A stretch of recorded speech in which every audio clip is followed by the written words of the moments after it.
This is Tim Kosh from DailyWildcat.com, and we're about to go inside the playbook, except this week we're looking at the offense of the Oregon Ducks.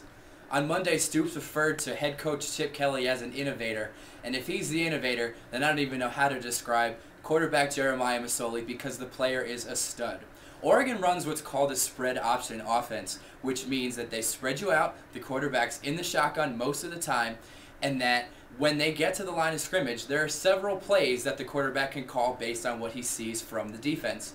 It reminds me a lot of a wing T offense that you would see in high school, the type of offense where if the quarterback couldn't throw, they would base the offense on running and trickeration. This time, Masoli can throw, but we're going to focus mainly on the running game. When the ball is snapped, the quarterback gets to read the defense and pick between three things. He can hand it off, he can run it himself, or he could pass. Most of the time, he just gets to pick between the two running options, but sometimes he can throw too. We're going to take a look at two plays today. The first one is from Oregon's game against Oklahoma State in last year's Holiday Bowl. It's what's called a zone read, a very common play, but nobody runs it quite like Oregon. You'll take a look at the formation here. Jeremiah Masoli, number 8, is in the shotgun. He's the only guy with a number because he's the only guy you really need to know in Oregon's offense. They have talent, but he's the guy that makes it go. The running back is to his left. Could be to his right, but for this case, it's to his left. You'll notice that the running back is lined up behind the tackle as opposed to the guard because the quarterback needs more time to read the defense, but we'll get to that in a second. He's got a tight end to his right, 3 wide receivers to his left. Running plays, so they don't matter that much. They're more so of a decoy to spread the defense that way. What he does is this. The ball is snapped in the shotgun, and it's either going to be a running play to the running back to the right, or he's going to run to the left. The blocking is difficult because the right side has to block as if the play is going to the right, while the left side blocks as if the run is going to the left. We'll start with the right. The tight end right here has the easiest block of them all. He just has a simple hook block on the defensive end. He works to his outside shoulder and keeps contained so that if the running back goes this way, he can get to his outside. The right guard goes down on the defensive tackle, which is a traditional drive block. You get into his chest and you push him as far as you can. The right guard, he pulls, so he takes a step back, and then he comes outside the tight end and looks for the first guy to block. In this case, it'll likely be the linebacker. Now on this side, it's a little bit different because, like I said, they're assuming that the play could go to the left. The left tackle goes to the second level and cuts off the linebacker. It could be the corner of the safety, but in this particular case, it's the linebacker. While the guard, he pulls to the right and comes in between the tackle and the tight end to cut off the backside help, which in this case would probably be the safety. So here's where it gets interesting, and we're going to use an orange marker to show you that this is where the most important part of the play goes down.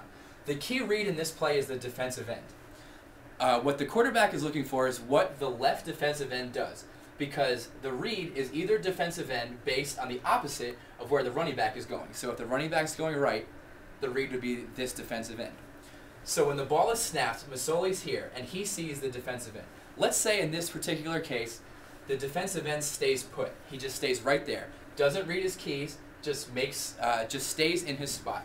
Masoli would then, as the running back is taking his steps, 3 steps it takes him to get to the middle, he sees that the D end is not moving, so he hands it off, and the running back goes to the outside and gets as many yards as he can behind these blockers.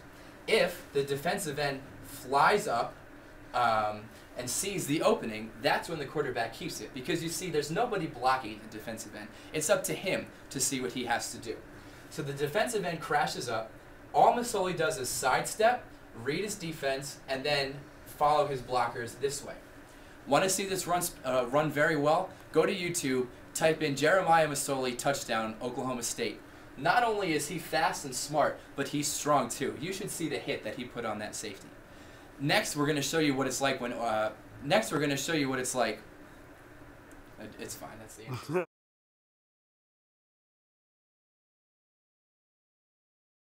Okay. So now you know it's a spread option offense. So here's the key word: option. Traditional option play that you always see in the Big 12. Oregon puts it in their offense, but they put a little more speed to it. You'll see here that they're in a 3 wide receiver set, and Masoli is again in the shotgun. 2 running backs to each side, again, both behind the tackle. This play I'm going to show you here is actually from the Arizona game last year. Third play of the game, Jeremiah Masoli's 68-yard touchdown run. It stings, but it happened, and Arizona needs to learn from it. We'll start with the line. They make a traditional down block. Everyone stepping to their right, and it's not a specific man block, it's more of a stretch block. They block a zone, and whoever crosses their zone, that's who they get. The wide receivers both crack blocked here, or stalk blocked, depending upon what you want to call it, cutting off either the corner, the safety, or the other safety. This is where it gets tricky, and this is where all the movement is. Again, we'll go to the orange pen because that's where you see the ball.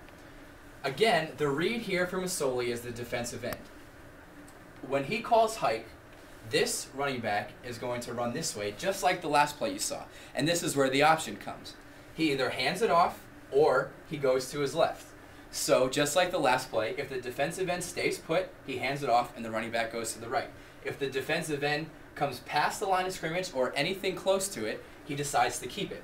In this case, Ricky Elmore shot through the gap and was here. Over pursued, so Masoli decided to keep it.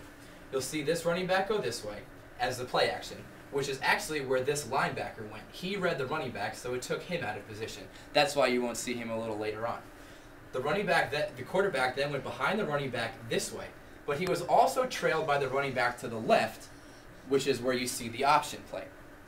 Now with this play, Masoli could either take it and run, or he could pitch it on the option, depending upon where everybody's going. The defensive end is already here, so he's pretty much out of position. He's going to bust his butt this way, but with the speed of Masoli, he's already out of position. That makes this guy the key man. In this particular instance, it was Corey Hall, who's on the team this year, and who will be put in the same exact position this season. In this case, he shot up and followed the trail man here, assuming Masoli would pitch it. So you saw Masoli take the ball, and with a giant gap right in here, he took it, and it was an easy score for Oregon. So there you have a very basic run-through of what is Oregon's defense. It's a zone read with a lot of trickeration and a lot of disguise. It's very, very hard to stop for any offense. USC couldn't do it. Stanford couldn't do it. We'll find out if Arizona can do it this weekend. For DailyWildcat.com, this is Tim Kosh.